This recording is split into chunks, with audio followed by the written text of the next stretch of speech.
Stepstone presenting Vira, truly independent AI homes, 0% no other charges. போரூருக்கே இது புதுசு at Kattupakkam Porur. Fine times universe அனைவருக்கும் வணக்கம். நம்ம இன்னைக்கு என்ன டாபிக் பார்க்க போறோம் அப்படின்னா, ஒரு முழு படத்தை ஃபுல் அண்ட் ஃபுல் ஏஐ வச்சே எடுத்திருக்காங்க. அதை பற்றியும் ஏஐயோட வளர்ச்சி திரைத்துறையில் எப்படி இருக்கு அப்படின்றத பற்றியுமே இந்த வீடியோவில் பார்த்து தெரிஞ்சுக்கலாம்.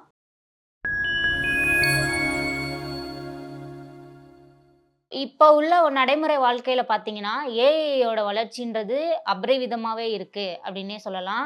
ஏன்னா, இப்ப எது எடுத்தாலும் சின்ன சின்ன விஷயத்துலருந்து நம்ம ஏதாவது சர்ச் பண்ணோம்னா கூட, அது எல்லாத்தையுமே ChatGPT இல்ல வேற ஏதாவது அட்வான்ஸ் டெக்னாலஜி வச்சு தான் பண்ணிட்டுருக்கோம். அதுலயுமே ChatGPTயோட பங்கு வந்து அதிகமா இருக்கு அப்படின்னே சொல்லலாம். அதே மாதிரி அந்த செயற்கை நுண்ணறிவுன்னு சொல்லக்கூடிய ஏஐ தொழில்நுட்பத்தை வச்சு ஃபுல் அண்ட் ஃபுல் ஒரு படம் வந்து கன்னட மொழியில வந்து எடுத்திருக்காங்க. அந்த படத்தோட பேர் வந்து பார்த்தீங்கன்னா லவ் யூ.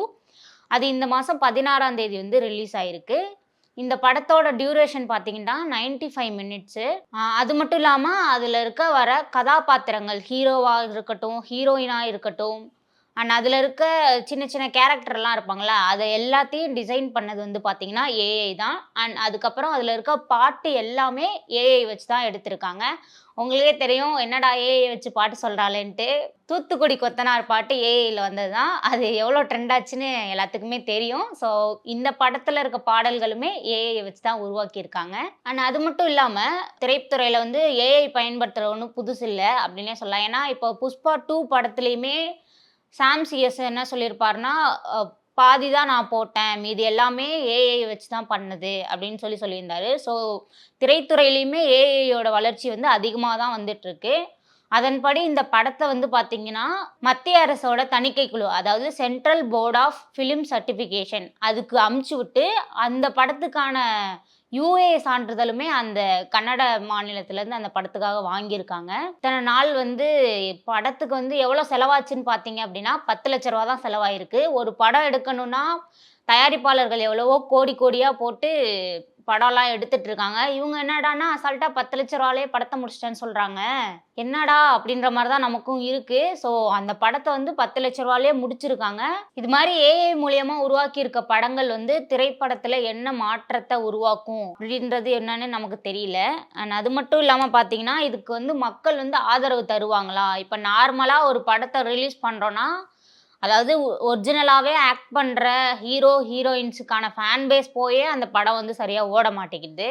இதுல வந்து பாத்தீங்கன்னா, ஏஐ வச்சு படம் வச்சு அதுக்கு வந்து மக்கள் ரெஸ்பான்ஸ் பண்ணணும் அப்படின்னு நினைக்கிறது எப்படி இருக்குன்னு நீங்களே பார்த்து தெரிஞ்சுக்கங்க. பட் ஆனா அந்த படத்தை ரிலீஸ் பண்ணி மக்களுமே போய் பார்த்துருக்காங்க. ஸோ அந்த படத்தோட காட்சிகள்லாம் எப்படி இருக்குன்னு பாத்தீங்கன்னா, உங்களுக்கு வந்து திரைப்படம் பார்க்குற மாதிரியான ஃபீலும் இருக்காது. அது மட்டும் இல்லாம இது வந்து ஏஐ மூலியமா தானே இருக்கு. ஏஐனாலவே நமக்கு வந்து இந்த பொம்மை படம் பார்க்குற மாதிரி, அனிமேஷன் சீரிஸ்லாம் பார்க்குற மாதிரி இருக்கும் அப்படின்னு நினச்சிக்கலாம். பட் ஆனால் அது அந்த அனிமேஷன் மாதிரியும் இல்லை அப்படின்னு சொல்கிறாங்க.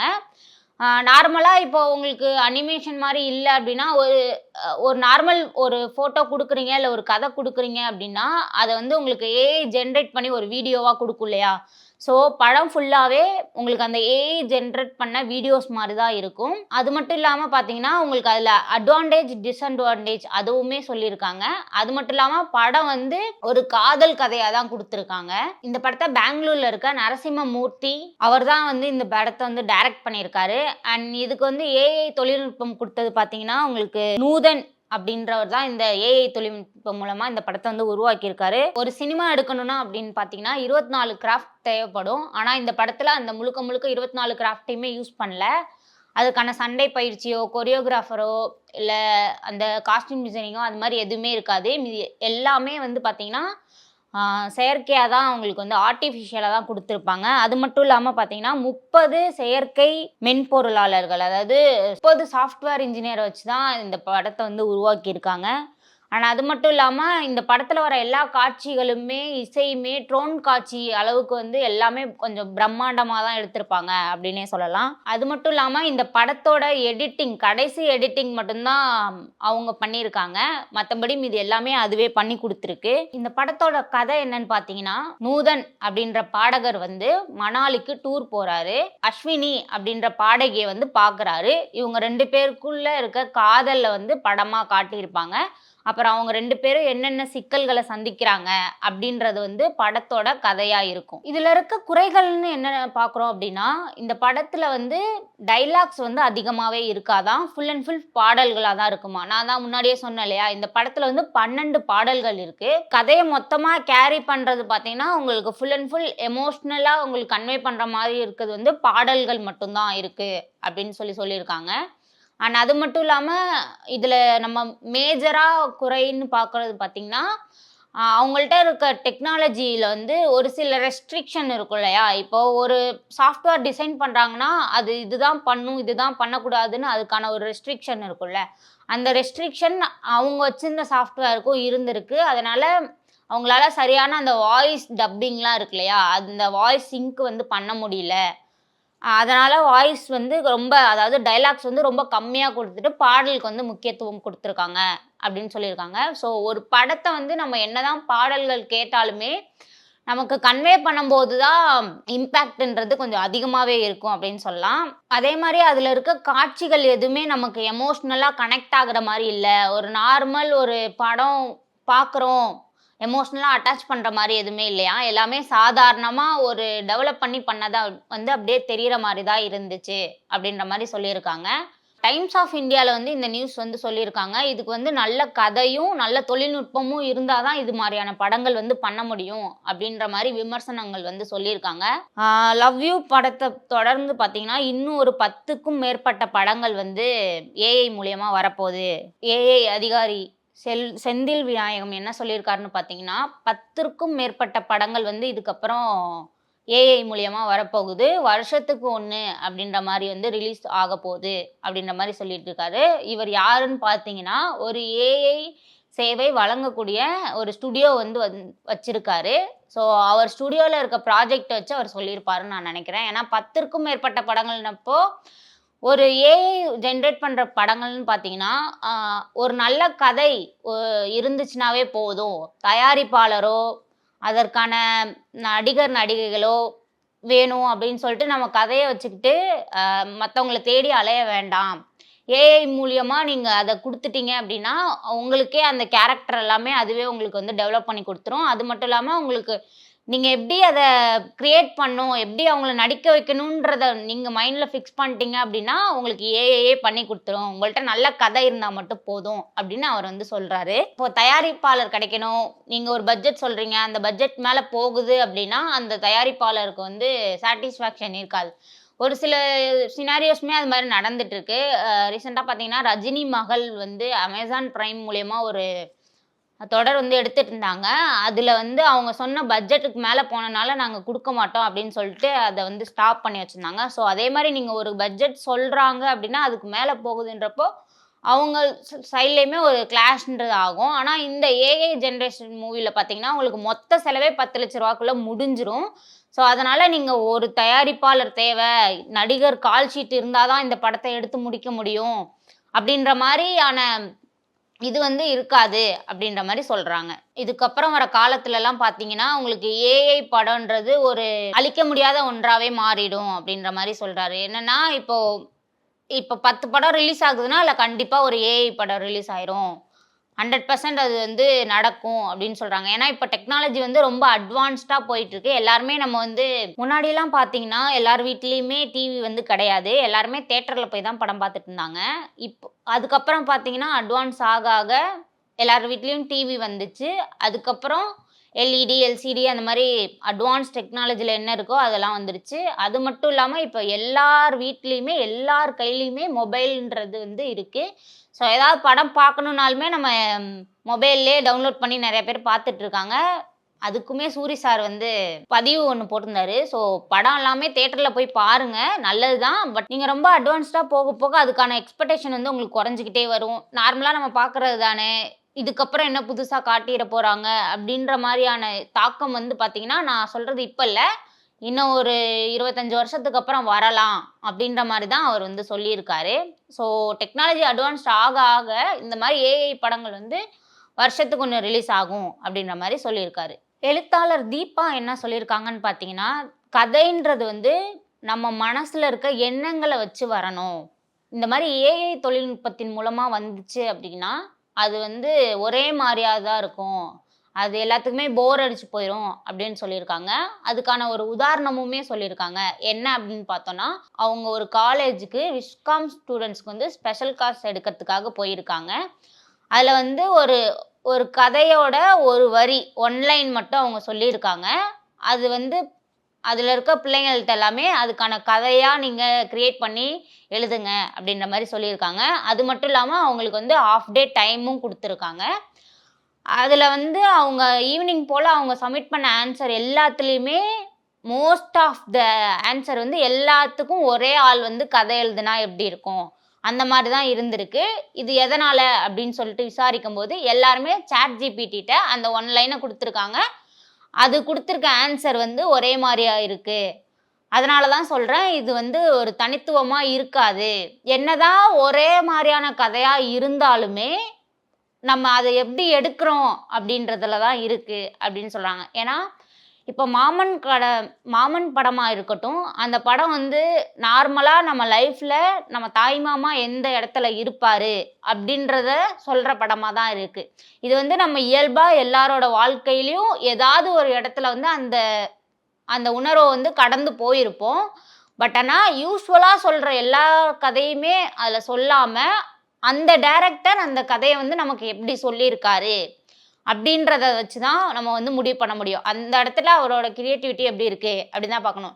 ஏன்னா, இது வந்து சூரி சாரோட கதை. கதை அவர் சொல்லியிருந்தாலுமே, அவர் எப்படி அத எடுத்து குடுத்துருக்காரு, அப்படின்றதுல தான் இருக்கு. ஸோ, அதே மாரி தான் ஒன் லைன் நம்ம நார்மலா ஒரு தனி மனிதன்ட்ட சொல்றதுக்கும், ஒரு ஏஐட்ட சொல்றதுக்கும் ஏஐன்றது அது ரெஃபரன்ஸ்ல வச்சிருக்க ஏதாவது ஒண்ணு தான் குடுக்கும். இப்ப ஒரு வரிசையா 10 பேரும் தேடுறாங்கன்னா, 10 பேருக்கான ஆன்ஸருமே ஒண்ணா தான் வரும். மாறி, மாறி வராது இல்லைங்களா? அதே மாரி தான் அவங்களுக்கும் மாறி, மாறி வந்திருக்கு. இதனால ஒரு தனித்துவமே இருக்காது அப்படின்ற மாரி எழுத்தாளர் தீபா அவங்க வந்து சொல்றாங்க. அதுக்கப்புறம் 2023ல பார்த்தீங்கன்னா, அமெரிக்கால வேர்ல்ட் கில்ட் ஆஃப் ரைட்டர்ஸ் அவங்க சார்புல வந்து ஒரு போராட்டம் வந்து நடத்தியிருக்காங்க. அதுல 148 நாள் வேலைநிறுத்த போராட்டம் மாரி நடத்திருக்காங்க. அதுல என்னன்னு பார்த்தீங்கன்னா, இந்த மாரி ஏஐ வச்சு படங்கள் எடுக்கிறதுனால நெறைய பேரோட வாழ்க்கை வந்து பாதிக்கப்படுது. அப்படின்றனால அந்த போராட்டத்த வந்து நிலைநிறுத்தியிருக்காங்க. அதுல என்ன ஆகுதுன்னு பார்த்தீங்கன்னா, அவங்க வந்து ஏஐ வச்சே ஸ்கிரிப்ட் எல்லாம் எழுதிக்கிறாங்களாம். கதை எழுதுறவங்க இல்லையா? அவங்களோட வாழ்க்கை வந்து பாதிக்கப்படுது. ஒரு ஸ்கிரிப்ட்ட வந்து ஏஐ மூலியமா எடுத்துட்டு, அத இன்னும் கொஞ்சம் மாத்தி அமைச்சா மட்டும் நல்லா இருக்கும். அப்படின்ற சின்ன சின்ன ஒர்க்குக்காக மட்டுமே எழுத்தாளர்கள்ட்ட வந்து கொண்டு போயிருக்காங்க. இத கம்ப்ளீட்டா ஸ்டாப் பண்ணும் அப்படின்னு சொல்லிட்டு அந்த போராட்டம் வந்து நடத்தியிருக்காங்க. அந்த போராட்டத்தின்படி எந்தெந்த நிறுவனங்கள்னு பார்த்தீங்கன்னா, இந்த Amazon Prime, Netflix அது மாரியான ஸ்ட்ரீமிங் தளங்கள்ல வந்து இது மாரியான ஏஐ வச்சு பண்ணக்கூடாது அப்படின்ற மாரி கோரிக்கை வந்து வச்சிருந்தாங்க. ஏஐ வச்சு ஸ்கிரிப்ட் எழுதக்கூடாது அண்ட் அத வச்சு திருத்தவும் கூடாது அப்படின்ற கோரிக்கை வந்து நிறைவேற்றியிருக்காங்க. அதுக்கப்புறம் ஏஐ மூலியமா உருவாக்கியிருக்க உள்ளடக்கத்த வந்து மூலப்பொருளா வந்து பயன்படுத்தக்கூடாது. எழுத்தாளர்கள் வந்து வேணும் ஏஐ வச்சு நான் யூஸ் பண்ணிக்கிறேன் அப்படின்னு சொன்னா மட்டும் அவங்க பயன்படுத்திக்கலாம். மத்தபடி வந்து ஏஐ வந்து யூஸ் பண்ணக்கூடாது. அது மட்டும் இல்லாம, அவங்க ஏஐ வச்சு யூஸ் பண்ணியிருக்காங்க அப்படின்னா, அது எந்த ஸ்டூடியோ அப்படின்றத வந்து தெரிவிக்கணும் அப்படின்றத பத்தியுமே அந்த கோரிக்கையில வந்து சொல்லியிருக்காங்க. ரவிக்குமார் அவர்கள் என்ன சொல்றாருன்னு பார்த்தீங்கன்னா, அதாவது அவர் யாருன்னா, நேற்று இன்று நாளே அண்ட் அயலான் படத்த எடுத்த டைரக்டர் தான். அவர் இத பத்தி கேட்கும்போது என்ன சொல்றாரு அப்படின்னா, ஏஐன்றது படைப்பாற்றலுக்கு மாற்றுத்திறனாலாம் இருக்காது. நீங்க என்ன குடுக்குறீங்களோ, அது வந்து அதாவது உங்களுக்கு தெரியாத விஷயம், இல்ல நீங்க ஒரு பார்க்காத புதிய விஷயத்த வந்து பார்க்குறீங்க அப்படின்னா மட்டும் தான் உங்களுக்கு அந்த இது வந்து புதுசா தெரியும். அதோட ரெஃபரன்ஸ் எல்லாமே அது ஆல்ரெடி இருக்கிற ஒரு விஷயத்த தான் அடிப்படையா வச்சு எடுத்துக்கும் அப்படின்னு சொல்றாரு. அது மட்டும் இல்லாம ஒரு ஃபர்ஸ்ட்டு முழுக்க முழுக்க ஒரு ஏஐ படத்த வச்சு எடுத்திருக்காங்க அப்படின்னா, மக்கள் எல்லாமே ஆச்சரியமா ஃபர்ஸ்ட் டைம் பார்க்கும்போது மட்டும் தான் ஒரு எதிர்பார்ப்பு இருக்கும். அடுத்த டைம்லாம் உங்களுக்கு வந்து அந்த எதிர்பார்ப்பே இருக்காது. அது நெறைய மக்கள வந்து கவராது அப்படின்ற மாரி சொல்லியிருக்காரு. அதற்கு ஒரு உதாரணமுமே சொல்லியிருக்காரு. இப்ப எல்லார் கையிலயும் ஒரு கேமரா இருக்கு அப்படின்னா, எல்லாராலயுமே ப்ரொஃபஷனல் ஃபோட்டோகிராஃபர் மாரி ஃபோட்டோ எடுக்க முடியுமா? இப்ப நார்மலா நமக்கு என்ன தெரியுமோ, அத வச்சு மட்டும் தான் ஃபோட்டோ எடுக்க முடியும். ப்ரொஃபஷ்னலாக அவங்களுக்கு என்ன தெரியுமோ அதை வச்சு மட்டும்தான் ஃபோட்டோ எடுப்பாங்க. யாராலையுமே ப்ரொஃபஷ்னல் ஃபோட்டோகிராஃபர் மாதிரி ஃபோட்டோ எடுக்க முடியாது. ஸோ அதே மாதிரி தான் நார்மலாக நமக்கு என்ன தெரியுமோ அதை மட்டும்தான் ஏஐ வந்து கொடுக்கும். ப்ரொஃபஷனலாக ஒன்று பண்ணுறாங்கல்ல, அந்த மாதிரி படைப்பாற்றலை வந்து அவங்களால பண்ண முடியாது அப்படின்ற மாதிரி சொல்லியிருக்காரு. மூவோனியம் ஏஐ ஸ்டுடியோவோட தலைமை செயல் அதிகாரி என்ன சொல்கிறாருன்னு பார்த்தீங்கன்னா, கங்குவா மாதிரியான படங்களை வந்து முன்னாடியே இந்த மாதிரி ஏஐ வச்சு எடுத்துட்டு ஒரு சிலருங்கள்ட்ட போட்டு பார்த்துட்டு, அவங்க குடுக்குற ரெஸ்பான்ஸ வச்சு, நீங்க அதுக்கப்புறம் பெரிய பட்ஜெட் படங்கள் எடுத்திருந்திருக்கலாம். இது வந்து நன்மை தானே! ஃபர்ஸ்ட்டே ரூ. 10,00,000 போட்டு, இந்த மாரி ஒரு ரெஸ்பான்ஸ் பண்ணதுக்கு அப்புறம், நீங்க அதுக்கப்புறம் பெரிய பட்ஜெட்குள்ள பல கோடியான பட்ஜெட் வந்து இன்வெஸ்ட் பண்றதுக்கு போங்க. இதுல ஒரு நல்லது தானே இருக்கு. அப்படின்ற மாரி வந்து சொல்லியிருக்காரு. அவர் சொல்றதுலயும் கரெக்ட் இருக்குன்னு நான் சொல்ல முடியாது. அவரோட ஒப்பீனியனா வந்து அத சொல்லியிருக்காரு. இன்னொன்னு என்ன சொல்றாருன்னா, இப்ப அனிமேஷன் மாரியான கதாபாத்திரங்கள் வந்து இருக்கு அப்படின்னா, அந்த நடிச்ச நடிகர்கள வந்து நம்ம ரெகக்னைஸ் பண்றதே கிடையாது. இப்பவுமே அந்த சூப்பர்மேன், பேட்மேன், ஸ்பைடர்மேன்லாம் இருக்காங்க இல்லையா? அதுல யார் நடிச்சாங்க, என்ன அப்படின்ற அவங்கள ஃபாலோ பண்ண மாட்டோம். அந்த கதாபாத்திரம் தான் உங்களுக்கு புடிச்சு போய் இது பண்ணுவோம். இப்போ அனிமேஷன்லயும் பார்த்தீங்கன்னா, நரோட்டோ வந்து நெறைய பேத்துக்கு புடிச்சிருக்கும்.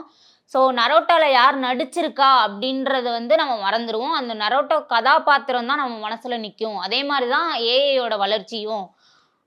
ஏஐல யார் நடிச்சிருக்கா அப்படின்னு நம்ம பார்க்க மாட்டோம். அதுல இருக்க கதைகள் வந்து புடிச்சிருந்துச்சு, அந்த கதாபாத்திரம் நல்லா இருந்துச்சுன்னா நம்ம மனசுல நிக்கும் அப்படின்ற மாரியான கருத்துக்களையும் சொல்லியிருக்காரு. ஸோ இது மாரியான அப்டேட்ஸ தெரிஞ்சுக்க ஃபைன் டைம்ஸ் இனிய மறக்காம சப்ஸ்கிரைப் பண்ணிக்கோங்க.